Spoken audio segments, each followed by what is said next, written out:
What new horrors does the storyteller face after the deal was made? Can the storyteller find a way to reverse the deal? Or is it too late? I sold myself to a monster. Part 2. Overnight, an old-fashioned outlet and a phone charger appeared in my room. To my shock, they worked. I had internet, but I couldn't call anyone. That was fine. I didn't have anyone to call. I had only been in the Duke's mansion for a short while. However, I was getting lonely. The beast that brought me here had no interest in hanging out. It was impossible to find him unless he wanted to be found. The deliveries had been delayed for one more day because of a massive storm. I found an old history book to keep me occupied for the day. When I got too bored, I walked around the mansion trying to map a mental map of the second floor. This place was so large I didn't think I could explore it in a single day. I walked down the main stairway when the front door opened. After the vampire incident, I was scared another creature was after my blood. Duke walked inside, shaking off the rain from his long cloak. My heart settled down seeing him. I made my way over to him to see what he was up to. "I have this," he said and lifted his cloak. I took a step back, seeing a person under it being protected from the rain. She came out appearing nervous.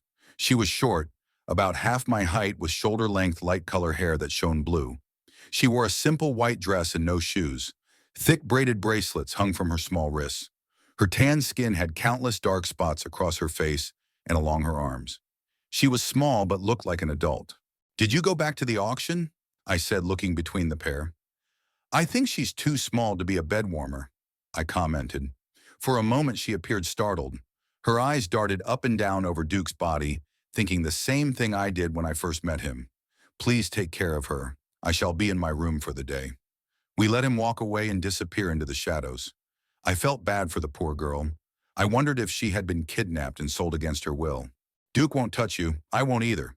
You're safe here," I assured her. "Do you know English?" I asked when the thought came to me. "Yes, I live near a human settlement. They taught me much about your kind, though I have never used a cell phone or anything related to such things," she explained. That helped. I scratched the back of my neck, wondering what to do now. Duke didn't mention why he brought her here. Did he think I needed a friend? Or someone to tell me not to let in vampires? "What is your name?" she asked me. "Arvin," I replied, feeling bad I didn't ask first. "Avon," she said. "Arvin," I gently corrected. "What about yours?" "Tolka." "Toeka?" I joked. She smiled and I said her name properly. She glanced around, taking in the size of the room. She didn't appear as nervous as before. I wanted her to feel safe considering what she had just gone through. "Are you all right? I mean, did anyone force you into the auction? You don't need to talk about what happened if it upsets you, though." I offered, wondering what I could do to support her. "I'm fine. A drought hit the forest my family lives inside. We needed currency for water. I am the smallest adult. I cannot help much when it comes to hunting." I offered myself to be sold in order for the rest to get through the drought. I am aware of my size and know of the risk of certain people's interest in that sort of thing. No matter what kind of disgusting act I may need to go through, I was mentally prepared to protect the ones I loved. My stomach churned, thinking of what could have happened to Tolka if she was brought by the wrong person. I hunched down to get on her level, unsure if she might consider the action rude. "I don't know why Duke bought you. It might have been on a whim. If you want to go home, I don't think he'll stop you," I told her. Tolka mentally debated the idea. "That man paid a great deal to bring me here. Even if it was on a whim, it would be distasteful to leave without attempting to repay him." "What did he buy you for?" My face dropped, thinking back to the embarrassing exchange. I didn't think I could bring myself to fully explain what happened.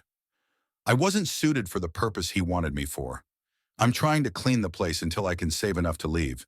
Even though I avoided the answer, she had her own ideas of what the reason was. I spoke again, trying to distract her from those ideas. "You can pick whatever room you like. Can you help clean? Or is there something else you would like to do?" "I enjoy cooking," she nodded. "However, I can help get this place in order." I nodded, glad to have another person with me. I just needed to get one more thing out of the way. "Would you like to be friends?" Her eyes grew wet at those words. She was strong enough to hold back her tears. I offered to give her a hug, which she accepted. Tolka reminded me a little of my sister when she was in her teens. I swore that I would do whatever it took to make her comfortable here. "Oh, right. It seems like there are some monsters after Duke. I'll do my best to protect you." As long as we don't let in any vampires, we should be fine. Who would be stupid enough to let in a vampire? She said, and I didn't reply. Instead, I focused on distracting her with chores. Tolka didn't have any belongings, no spare clothing whatsoever. She picked out a bedroom next to mine. She requested a set of thread and needle to make a spare outfit with a blanket. We needed to wash it first. That snowballed us into cleaning the bathroom looking for fabric soap. One thing led to another. We spent hours washing blankets and sheets in a large bathtub and then putting them outside on a balcony railing to dry because it had finally stopped raining. For dinner, Tolka made warm meat and cheese sandwiches, which was a step up from what I'd been eating. The sky started to grow dark, making us decide to stop for the night. I gathered up the blankets, dumping them on Tolka's now clean bed. I shut the large window door to the balcony. I'm dead tired. I'm going to head to bed. Do you need anything before I go? I asked her. Tolka appeared like she wanted to ask something of me, but she shook her head. I was sore from a full day of effort. It appeared like no matter how much work we didn't make a dent in what still needed to be cleaned. It was nice having a second person who wanted to help. Thank you for being kind to me.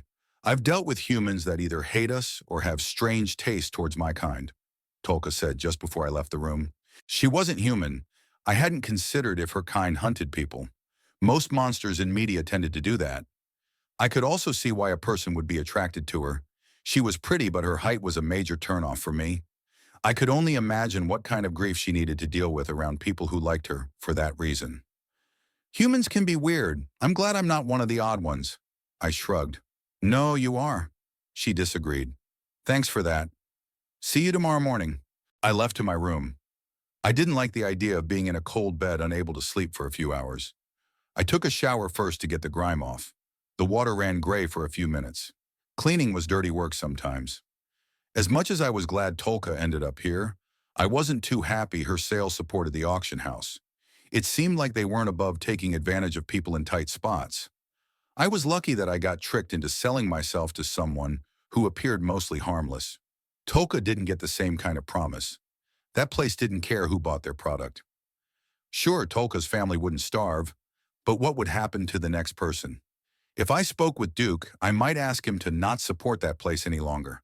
I sat in bed with those thoughts going through my head. The wind finally died down outside with glimpses of the moon shining through the clouds.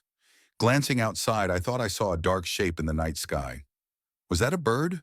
Did birds fly at night? Owls do, but what else? It appeared to be getting larger the longer I stared at it.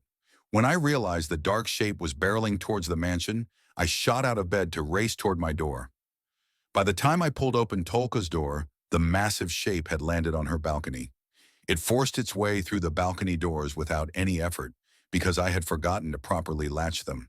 She ran into me. I took her wrist, then we bolted down the hallway with the new beast hot on our heels. It ran on all fours with large bat wings tucked against its body. It wasn't a vampire.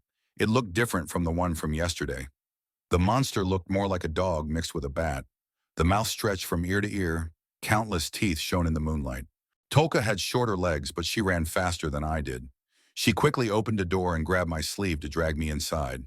She made us slip behind the door.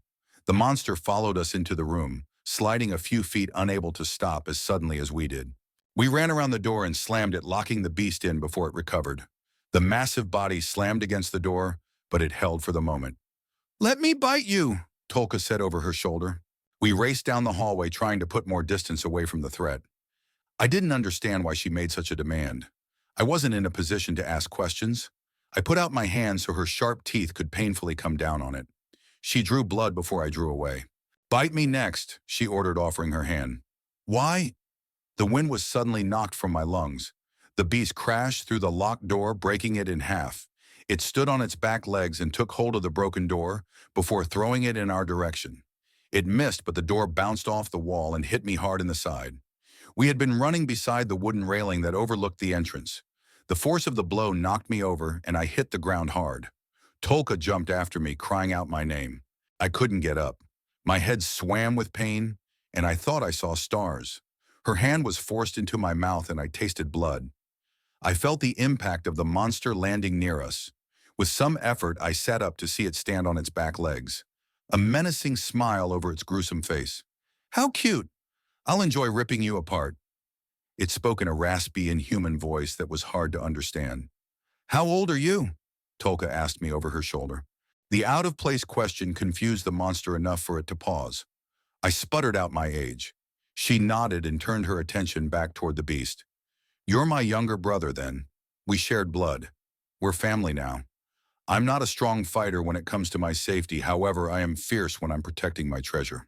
I didn't get a chance to speak. Tolka's form quickly shifted before my eyes. In a split second, she had turned from a small woman to a huge, long animal. She looked like a light blue snow leopard with flaming blue spots. Her paws were larger than my head. Suddenly, this looked like a fair fight. The beast looked as shocked as I felt. It stood his ground for a second. It made a wise choice of turning tail to run. It wasn't fast enough. Tolka fell on the creature, claws and teeth easily ripping the body apart. I sat up watching the scene. I hurt too much to move. I reminded myself to never get on her bad side as I watched the gory scene. She devoured half of the monster's body and finally raised her head. The deep blue eyes landed in my direction, nearly giving me a heart attack. She took a few steps closer. On instinct, I shuffled back. Her body transformed back, however, her clothing didn't come with her. It remained shredded on the floor. I screamed and threw off my shirt for her to hear. She didn't appear to notice my distress. Dark blood seeped through the clothing. Her body was covered with it. It would take forever to scrub it off the floor. I heard a woman scream. A new voice came from above us. Duke appeared from the shadows. His head moved between the half-eaten body of the monster and the two he had bought. Are you two getting along? He asked. We both nodded. Duke reached down to touch the creature's remains. He took a handful of flesh, blood dripping from his claws. A golden color spread from where he touched. The blood turned to small, uncut gemstones and gold clattering to the floor. These belong to you. It was your kill. Do you wish to send it to your family? Tolka glanced at me. If she gave me the pile on the ground, I could leave and never risk my life being eaten by a monster. Please give the funds to whoever can provide water to ones who need it, Tolka said. Duke nodded. With a motion of his hand, the small fortune disappeared. I am going to try and sleep tonight. Scream again if you require my assistance. Duke said, turning away. His normal monotone voice had a hint of humor. You enjoy inviting threats inside this place? Tolka asked the moment Duke left. What? I asked without a single idea why she would ever consider that. You invited in a vampire before, right? And you didn't lock the window properly because you wanted another creature to come inside. I don't mind. At least it didn't break down my door. I kept my mouth shut. I didn't know if it would be worse to admit I didn't do either of those things on purpose. I gathered myself ready to get this day over with. Tolka held my hand the entire way. I wondered if it was like living with a younger sister. Even though she was older than me, I couldn't see her as a big sister. We stopped at my door. I waited for her to leave, but she didn't. Would it bother you if I stayed in your room tonight? I normally sleep in a room with a few people. I really didn't mind that. She needed to wash the blood off first. I had found a spare large shirt that must have belonged to the Duke at some point. It reached her ankles and she swam in frills. It was good enough. I thought I would have issues sharing a bed with someone. Turns out I didn't mind it too much. In fact, it was easier to fall asleep stealing body heat from Tolka. She wasn't affected by the terrifying encounter that day. This may be a part of her daily life. I could leave this mansion at any time. I found myself thinking nearly dying every other day wasn't too bad. That's the end of the second part, guys. The third part will be released next week on Tuesday, so stay tuned and hit the bell icon just to remind you when the next part is out. And before I go, I want to thank all of you who have watched till the end and subscribed. I don't know who you are, but you mean the world to me. Peace.